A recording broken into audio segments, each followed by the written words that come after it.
Hi guys! Another unboxing video. Long overdue. Kailangan magsalita lang kayo. Naglalaro yung mag-ina ko sa likod. Yan. Wala na edit-edit to. Rektahan na to. It has been months since yung The Witcher Netflix has been concluded. At least Henry Cavill's role as The Witcher.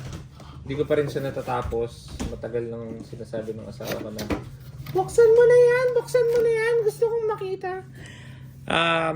We bought it sa Green Hills.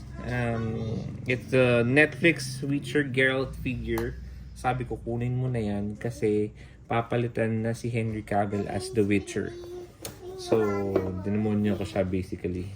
This is a brand of the Dark Horse. Wala akong ibang nakikitang figure ng Dark Horse brand. More like Marvel Select and other stuff lang. Pero this was 2,000 pesos. You got it for 2,000 pesos only. And by the looks of it, definitely it was all worth it. Since fan ko naman si Mrs. At least a parting memory. Yun. Napakalupit naman ang itsura. Yan, look at the details, oh. Parang Hot Toys na siya, di ba? Naka 0.5 kasi ako, guys. Trying to give justice dun sa detail nung figure. Grabe, pati yung buhok niya, oh. Sobrang defined, sobrang detailed. Yung tikwas-tikwas pa. And yung base niya, medyo hindi siya solid. Magaan lang siya. But the figure itself is definitely solid. Maganda yung definition niya. Pati yung Witcher, ano nila, hindi ko mapakita. Emblem. And yung vest niya, ang ganda ng itsura. Yan. So one of these days, imamarathon ko yung The Witcher Netflix. I tried multiple times finishing the season 3. Season 3 ba yun, ma'am? Yung latest. Ang ganda niya, hindi lang ako makapag-focus kasi sa trabaho. Hindi siya yung sound bites lang na habang nag-work ka, napapanood mo. Kailangan tutok ka para ma-appreciate mo. Yan. And yung stand niya, yung Witcher logo. So, unfortunately, hindi na magre-reprise ng Rosie Henry Cavill as the Witcher. Napakasayang talaga, as in. Like, he dominated that role for real. Pero wala ganun talaga. Hindi natin alam kung ba't pinagpapasapasahan siya ng mga producers. And itong sword niya lang, medyo hindi siya defined. Yeah. Hindi siya ganun ka-solid for me. Pero, yeah. Pwede na pagtsagaan kung i-display mo naman siyang nakaharap. You will display him like that. Or inside the box. It depends.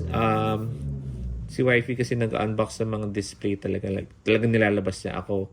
Sa band presto ko lang siya ginagawa. Nakalabas. Kasi, para ma-appreciate yung band presto, kailangan mo siyang i-assemble. Alright, ano pa ba? Yung sculpture ng face niya. Nakaano lang kasi ako. Hindi siya distorted like when you see him or when you see the figure, malalaman mo siyang si Henry. He was actually sculpted from the face of Henry Cavill, not the Witcher from the game. So, dun pa lang talagang ang ganda na kasi someone who portrayed the role was perfectly sculptured face from the action figure. And tas ang ganda nitong yan, armor niya. I like this part. Yung texture niya dito, talagang parang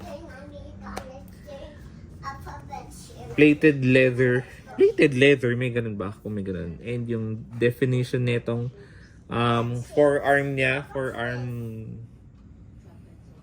leather armor, ang ganda. So Kung makakita kayo nito, if you're a big fan of The Witcher, of Henry Cavill as The Witcher, I suggest you go grab this. This is just cheap. Probably meron pang mga murang mga nagbebenta nito. Hopefully tumaas yung value niya kasi he will not reprise the role anymore, at least for now. Sayang, so sayang. Ayun lang yung masasabi ko sa figure na to, guys. So yep, definitely it's a worth buy. What else? Ano pa ba?